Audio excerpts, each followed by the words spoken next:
Todo mundo concorda comigo que o nosso tempo é um tempo de reflexão sobre a política e de reprovação em relação à política que está aí constituída.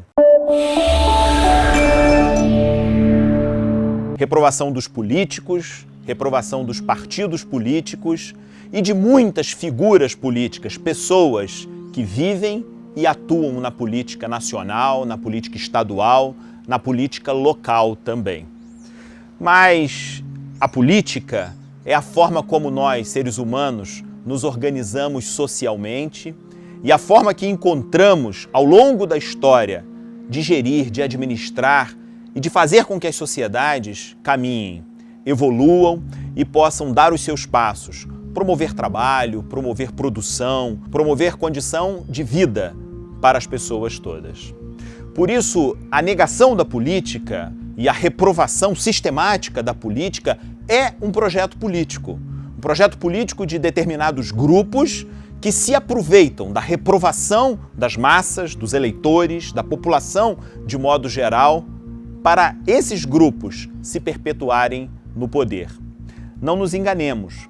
Aqueles que alardeiam e fazem propaganda negativa sobre a política acabam se aproveitando disso, da reprovação dela, para eles próprios assumirem os postos políticos, os postos de comando e, com isso, acabam se beneficiando a si próprios e aos seus grupos, inclusive economicamente.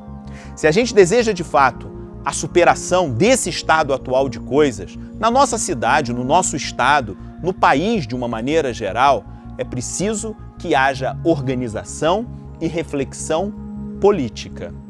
Olha, essa história de que ideologia é coisa negativa, isso também não é verdade, porque ideologia é o conjunto de ideias que norteia, que organiza a ação, a vida das pessoas, dos grupos de pessoas, das sociedades.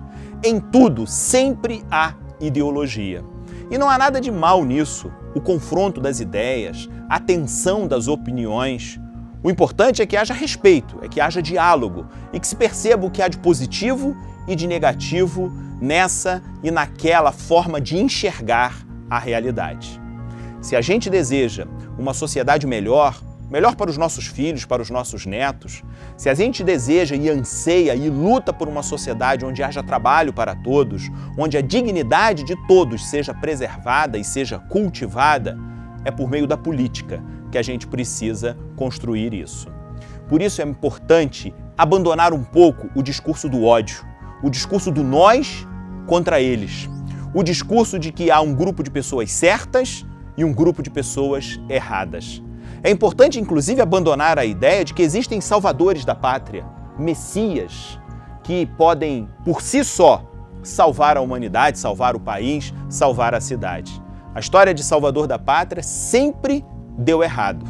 Como também sempre deu errada a história do bode expiatório. Escolher um para ser somente ele ou o seu grupo o detentor de todos os problemas, o responsável, o culpado por tudo de ruim que acontece numa sociedade. É preciso abandonar esses extremos, salvadores da pátria de um lado, bodes expiatórios do outro lado. É preciso encontrar o caminho do equilíbrio, o caminho da sabedoria. É preciso encontrar o caminho do diálogo, do respeito, das disputas políticas, das tensões ideológicas, sim, mas com vistas ao bem comum. Disputa política sempre haverá. Adversários políticos sempre existirão. O que não pode ocorrer é uma divisão tão profunda na sociedade, de modo que se inviabilize governos e projetos de sociedade, seja quem for que esteja à frente dos postos de comando. É importante superar esse estado de coisas e construir na sociedade uma visão de longo prazo, uma visão que faça com que não apenas o interesse dos indivíduos, o interesse dos grupos particulares seja contemplado, mas o interesse da coletividade, o interesse do bem público, do bem comum, aquilo que tem a ver com a saúde de todas as pessoas, com a educação para todas as crianças, adolescentes e jovens, com mobilidade, com segurança pública, com arte, com cultura, com absolutamente tudo que toca a vida humana, mas para todas as pessoas, e especialmente aqueles que mais dependem do apoio do poder público. É isso. Política sempre existe. E política sempre é norteada por ideias, por ideologia. O que não pode é fazer com que o discurso do ódio se torne um discurso tão hegemônico que nada mais presta.